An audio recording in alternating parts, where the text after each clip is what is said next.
आता आपल्या सर्वांसमोर जो सरकारचा खरा चेहरा आहे, खरं तर हा विषय कालपासून चर्चेत आलेला आहे, तो म्हणजे एका भाजप विचाराच्या संघटनेचा प्रमुख, एक मोठे नेते, त्यांनी बोलत असताना मुंबईमध्ये गुजरातीला महत्व दिलं पाहिजे, नाही तर गुजराती भाषा बोलली गेली पाहिजे असं काही स्टेटमेंट दिलं होतं.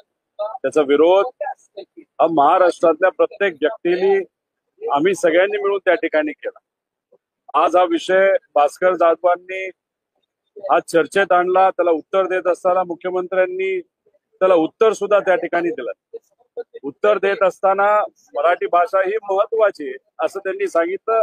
आम्ही मान्य करतो, त्यांनी उत्तर दिलं, हेही चांगलं झालं. विषय एवढाच आहे की आता हा फोटो एका रोजगार मेळाव्याचा आहे, मुंबईचा फोटो आहे. आता याच्यामध्ये मला गुजराती येत नाही आणि मला शिकायचं पण नाही, आदर आहे सर्व भाषेचा, पण याचा थोडासा अभ्यास केला तर हे रोजगार देण्यासाठी म्हणजे एम्प्लॉयमेंट अपॉर्च्युनिटीसाठी एक जाहिरात आहे, ती पूर्णपणे गुजराती आहे. याच्यामध्ये स्पॉन्सरशिप कुणी दिली आहे तर हे महाराष्ट्र शासनाने स्पॉन्सरशिप दिली. नोकऱ्या किती लोकांना मिळणार तर 4,000 लोकांना नोकऱ्या मिळणार. आता माझा प्रश्न असा आहे की एका बाजूला तुम्ही म्हणता की मराठी बोललीच पाहिजे, शासनाच्या माध्यमातून प्रत्यक्ष अप्रत्यक्षपणे कुठेही तिथं मराठीचा अवमान झाला नाही पाहिजे याची दक्षता ही घेतली पाहिजे. मग इथे तुम्ही मराठीत जाहिरात न देता गुजरातीमध्ये जाहिरात देत असेल तर तुम्ही तिथं अप्रत्यक्षपणे मराठीचा अवमान केला.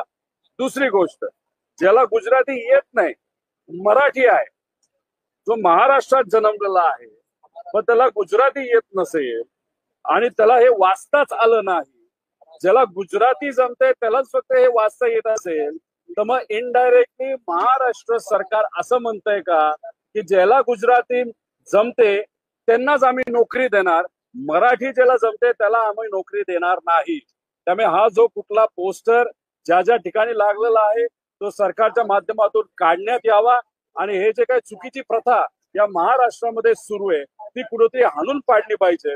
कारण का महाराष्ट्रामध्ये मराठी प्रथम, बाकी सगळं नंतर, असं खऱ्या अर्थाने त्या ठिकाणी आपण बघितलं पाहिजे. पण जर आपण बीजेपीच्या बाबतीत बोलायचं झालं तर कदाचित गुजरात प्रथम असं आपल्याला म्हणावं लागेल. तुम्ही म्हणाल भाषेचा मुद्दा एवढा सिरियसली घ्यायचा का? एक तुम्ही समजून घ्या, 2014 पासून आतापर्यंत विकासाच्या बाबतीत घ्या, नाहीतर एखाद्या राज्यातून जो एक्सपोर्ट बाहेर होतो, मग इथं नोकरी दिली जाते, त्यातून उत्पन्न घेतलं जातं आणि ते एक्सपोर्ट केलं जातं.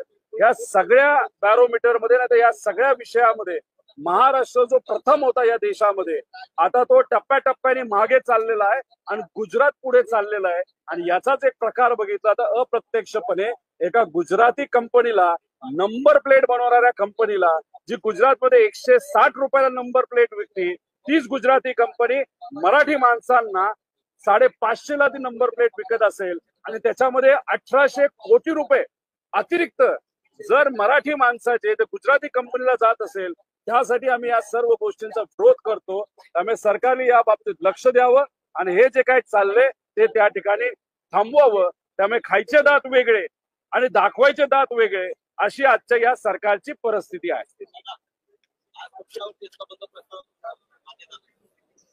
तुमच्यावरचा हक्कभंग प्रस्ताव जो आहे तो ठेवलेला होता, तो मान्य करण्यात आला. आता त्याची नोटीस माझ्याकडे कुठलीही आलेली नाही. नोटीस आल्यानंतर मी नक्कीच त्याचा अभ्यास त्या ठिकाणी करेन.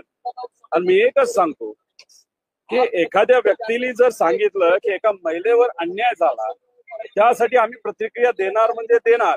कारण शेवटी महिलेचा विषय, सामान्य लोकांचा विषय हा आमच्या सर्वांसाठी महत्वाचा असतो. जर आमच्या कानावर लांबून तरी आलं एखाद्या महिलेवर अत्याचार झाला, अन्याय झाला, तर आम्ही त्या महिलेच्या बाजूने उभा राहणार म्हणजे राहणार.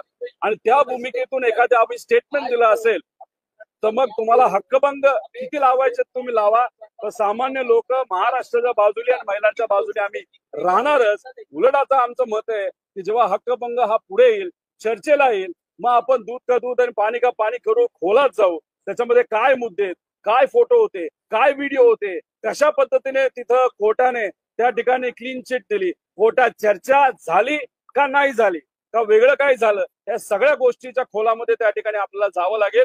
त्यामुळे लोकांच्या हितासाठी, महिलांच्या स्वाभिमानासाठी हक्कभंग कोणालाही आम्हाला लावायचा असेल तर लावा, आम्ही कोणाला काय घाबरत नाही. त्याला योग्य असं उत्तर तिथं संविधानिक पद्धतीने आणि प्रक्रियेप्रमाणे त्या ठिकाणी आम्ही नक्कीच देऊ, असा विश्वास या ठिकाणी व्यक्त करतो.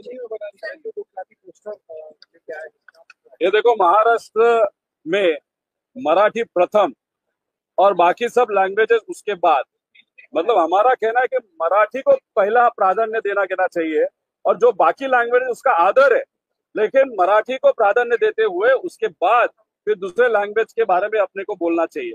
अभी ये जो ऐड है ये गुजराती में ऐड है, ये कहाँ पे लगाई, तो ये बंबई में लगाई, महाराष्ट्र में लगाई. अभी ये मुझे पढ़ने नहीं आती, एक ट्रांसलेटर पे वहां पे बोलने के बाद, चर्चा करने के बाद मुझे पता चला ये ऐड किस बात की है. और जिस व्यक्ति को मराठी ही नहीं आती, गुजराती नहीं आती, उसको क्या पता चलेगा ये एम्प्लॉयमेंट की ऐड है. मतलब इनडायरेक्टली आप क्या प्रमोट कर रहे हो, जिसको गुजराती समझ में आ रही है वही लोग यहाँ पे जाना चाहिए.